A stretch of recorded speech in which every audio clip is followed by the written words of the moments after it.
3 people, 3 jobs, 3 nights they will never forget. Each one clocked in for what should have been just another quiet shift. And each one came face to face with something that still wakes them up in the middle of the night. These are their stories. And before we begin, if you are new here, welcome to the ID's Shadow. Hit that subscribe button, drop a comment telling us where in the world you are watching from tonight, and turn off every light in the room. We are just getting started. Story 1. The Woman Who Called for Abby. There is something about an empty church after midnight that feels like the whole building is holding its breath. I clean classrooms for a small Montessori school. The rooms sit on the lower level of a church. Old walls, narrow corridors, the kind of hallways where sound travels in ways it really shouldn't. I arrive around 10:30 most nights, long after the last child has gone home and the last door has been locked. 3 or 4 tiny rooms, 2 hours of work, and then I'm out. Simple, routine, safe. Or so I thought. The church shares a parking lot with a senior care home directly across the street. I had walked past that building hundreds of times without a second thought. It was just part of the scenery. Background noise. Until one night, it became the center of everything. It was nearly 1:45. I had just wrapped up the second classroom and was moving my supplies across the hallway toward the third. I was running a little behind and pushing myself to move faster when the whole building went still around me. Bells. Loud, deep, echoing bells rolling down through the church walls from somewhere upstairs. Someone had rung the front doorbell. I stood there in the middle of that hallway and didn't move. In all the months I had worked that shift, nobody had ever shown up. Not once. The school and the church had both been closed for hours. There was no reason on earth for anyone to be standing at that door. I set down my supplies, climbed the stairs one careful step at a time, and pressed myself flat against the wall beside the entrance. One of those heavy wooden doors with wide panels of tinted glass running down the middle. I leaned around the corner and looked outside. An elderly woman stood on the front steps. She appeared to be somewhere in her 70s or 80s, with long silver hair hanging loose around her shoulders, staring directly at the door. I pulled back quickly. I steadied my breathing. I told myself the most logical thing. She had wandered away from the care home next door, and someone would come looking for her within minutes. I went back downstairs and picked up where I left off. Then came the banging. It moved through the hallways in heavy, repeated thuds, shaking the walls around me. I stopped. I gripped the mop handle and just listened. The banging stopped. And then she started screaming. A woman's voice, raw, cracked, desperate, pushing itself right through the stone and mortar like it had no interest in being muffled. She was calling a name, Abby, Abby, Abby, nothing else. Just that name repeated over and over, her voice climbing higher with each call. I made my way back upstairs so I could hear more clearly. As I got closer to the front door, the banging stopped completely. I looked around the corner. She was gone. The steps were empty. The parking lot outside sat perfectly still under the dark sky. I let out a long breath. I turned around to head back down. She was right there, pressed against the side window, the one beside the staircase, her face almost touching the glass, her eyes wide open and unblinking, staring directly into mine. "Abby!" she screamed. "Help me!" I did not hesitate. I ran back down those stairs as fast as my legs would carry me, threw myself into one of the classrooms, locked the door behind me, and called the senior care home next door with hands I could barely control. I told the woman on the line exactly what was happening. She sounded composed. She told me all residents were accounted for. She said she would verify with security right away and to please stay on the line. Then there was a pause. Not a quick pause. A long, uncomfortable, something is wrong pause. She came back and asked me to describe the woman I'd seen. I described her, the silver hair, the wide eyes, the way she looked pressed against that glass. Another silence. When the woman spoke again, her voice was quieter, slower, and completely different in tone. "Do not approach her," she said. "Find somewhere safe and stay there until we can send someone to you." That was all she said, and that was enough. I stayed locked in that classroom, listening to the banging start up again from upstairs, watching the ceiling like I expected the whole room to come apart around me. Those windows were old. I had no idea how long they would hold.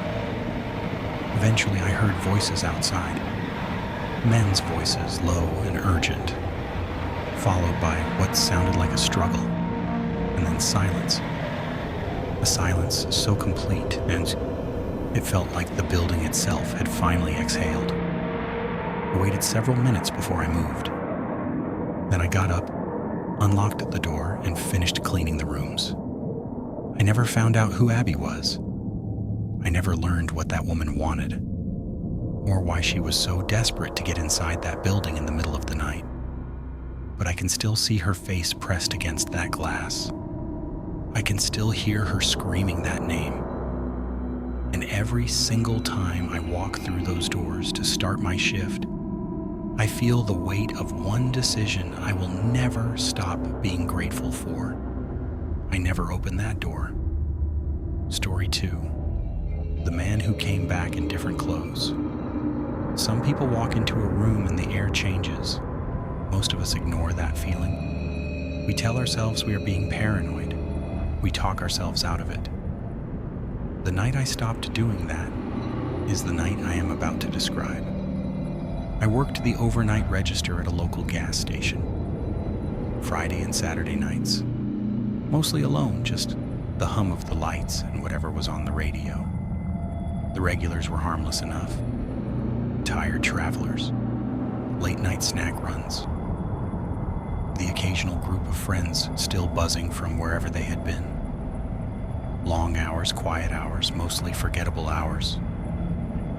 It was around 2 a.m. I had been drifting in and out of sleep at the counter. The bell above the door was my safety net, so I let myself rest. The bell rang. A man walked in. Nothing about him stood out at first. He looked to be around 30 years old, dressed casually, the kind of person you would forget 2 minutes after he left. He walked slowly down every single aisle, and I mean every one. But here's the thing, he was not shopping. I have worked retail long enough to know the difference between someone looking for something and someone looking at something. His eyes were moving across the layout of the store, the counter, the exits, me. I glanced out the window to check the pumps. There were no cars outside, not a single one.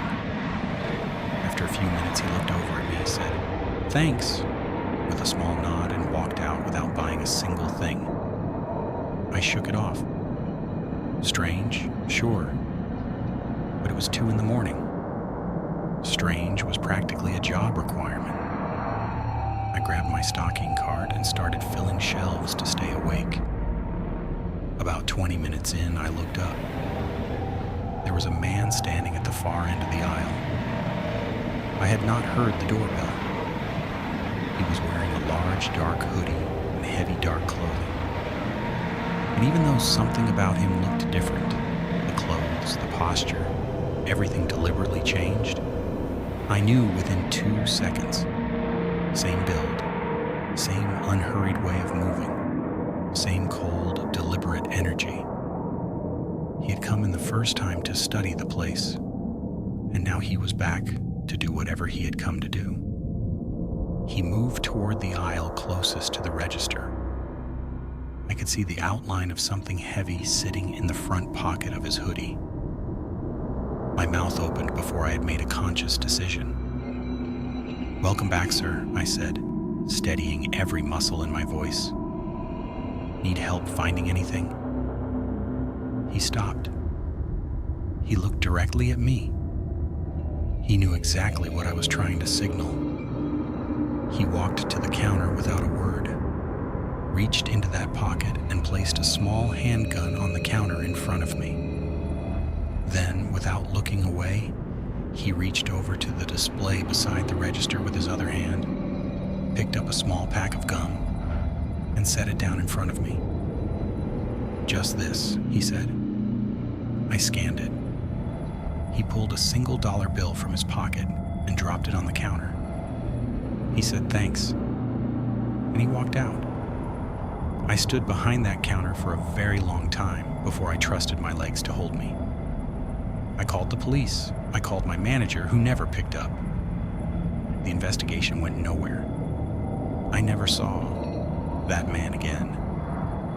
But for every remaining month I worked that job, I watched that door every single shift, wondering what his plan had actually been and how close I had come to finding out.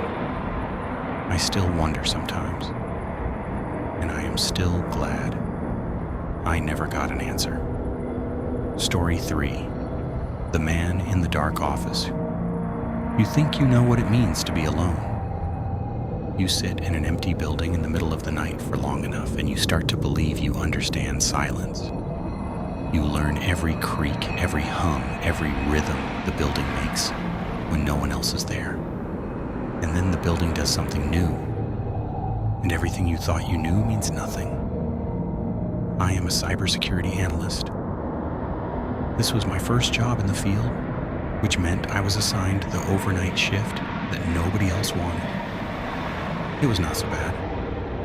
Quiet building, blue screens, log files scrolling through data that almost never showed anything unusual. I had been doing it for about 4 months when everything shifted. My coworker finished his shift just after midnight and left. I started the coffee machine down the hall, walked through the building to make sure it was empty, came back, set my phone down on the desk beside my keyboard and got to work. Around 20 minutes later, I realized I had never heard the coffee machine finish. I walked to the break room. The pot was empty.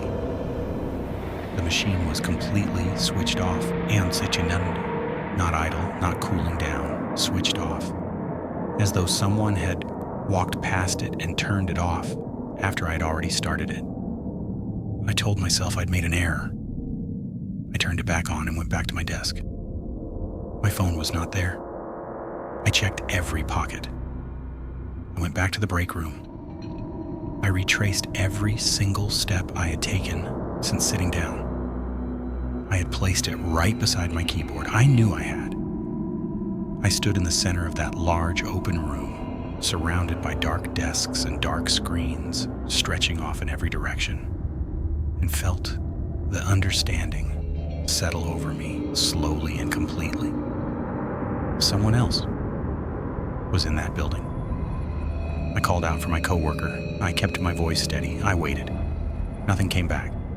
And then, from the far corner of the room, behind a desk I couldn't see behind, a soft, slow, shuffling sound. Before I could process it, my phone alarm went off. From the opposite corner of the room entirely, 2 separate corners, 2 sounds, 2 locations. I ran down the hall, through the front door, across the street to a gas station where I borrowed the phone behind the counter and called 911. The police arrived faster than I expected. They searched the building and brought out a man within minutes, someone I had never seen in my life. They found my phone behind a stack of boxes in one corner. The man had a small knife in his pocket. The following day, we got the full picture. He was a former employee who had been let go shortly before I joined the company. He claimed he only wanted a company laptop he believed still contained personal information belonging to him. His strategy, according to what he told police, was simply to frighten me into leaving so he could move freely through the building and take what he came for. I am not entirely sure I believe that was the whole story. I am not sure the knife fits neatly into that explanation, but I ran when I needed to run, and I will spend the rest of my life being grateful for that instinct. 3 people, 3 shifts, 3 moments where everything could have gone a completely different way. The scariest part of every single one of these stories is not what happened. It is what almost did. If tonight's story stayed with you, give this video a like. Leave a comment right now telling us where in the world you are watching from. And make sure you are subscribed to the ID's Shadow so you never miss what we bring you next. New stories drop every single week, and I promise you, the darkness only gets deeper from here. Until next time, stay sharp, stay safe, and maybe, just maybe, reconsider that night shift.